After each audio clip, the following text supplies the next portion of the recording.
১,৫০০ বছরের সনাতন ও ঐতিহ্যবাহী পদ্ধতি হল বোতল দিয়ে মাছ শিকার। এই পেশাটি নড়াইলের কলরা ইউনিয়নের গোয়ালবাড়ি গ্রামে এখনও টিকে আছে। মাত্র ৮টি পরিবার বাপদাদার এই আদিম পেশাটাকে এখনও বাঁচিয়ে রেখেছেন। আজকের ভিডিওতে আমরা দেখব কিভাবে বোতল দিয়ে মাছ শিকার করে।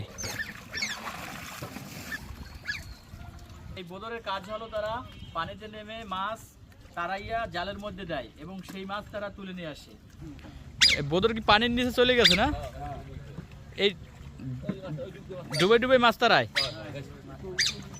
আচ্ছা, এই যে উপরে উঠে গেল।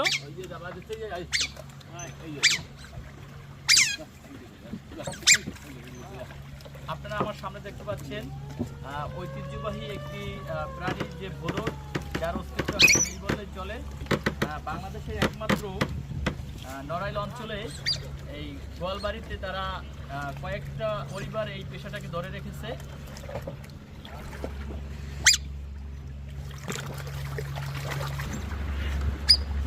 জাল উঠে বেলাচ্ছেন?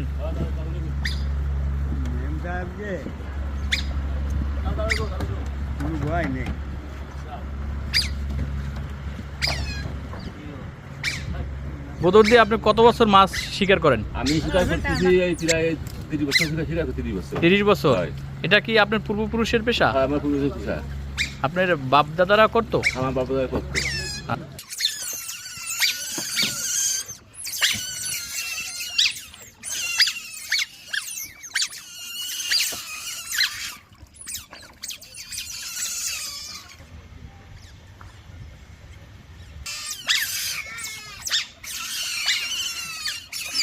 আচ্ছা, তো আপনি কত বছর এটার সাথে জড়িত?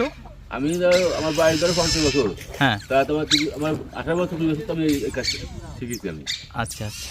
তো আপনারা কতটি পরিবার এখনো এই শিল্পের সাথে জড়িত? এই 20টি পরিবারে এই এই এই কাজে যুক্ত আছে, 20টি পরিবার। আর আগে অনেক কষ্ট, অনেক টাকা আনতেছে। আচ্ছা, এখন আপনারা আপনাদের আয়ের একমাত্র উৎস এই মাছ শিকার করা? মাছ শিকার করা এই বোদর দিয়ে? এই বোতল দিয়ে মাছ ধরা। আচ্ছা, এত কিছু সিস্টেম থাকতে আপনারা এই বোদরের পেশা এখনো ধরে রেখেছেন কেন? আমার এই ওই ছোটো ছোটো ঘুরে আসতেছি, আমরা ওই বিষয়ে কোনো কাজ করতে পারিনি। আমরা এই কাজে শিখেছি, এই কাজ যাতে বাঁচবে এই কাজে ঘুরে যাবো। মাছ পাইছি একটা? হ্যাঁ, মাছ পাইলে সাথে সাথে খেয়ে ফেলে। আচ্ছা আচ্ছা। তো এই বোদরের বয়স কত? এক একটা মাছ ধরার জন্য কত বয়স উপযোগী হওয়া দরকার?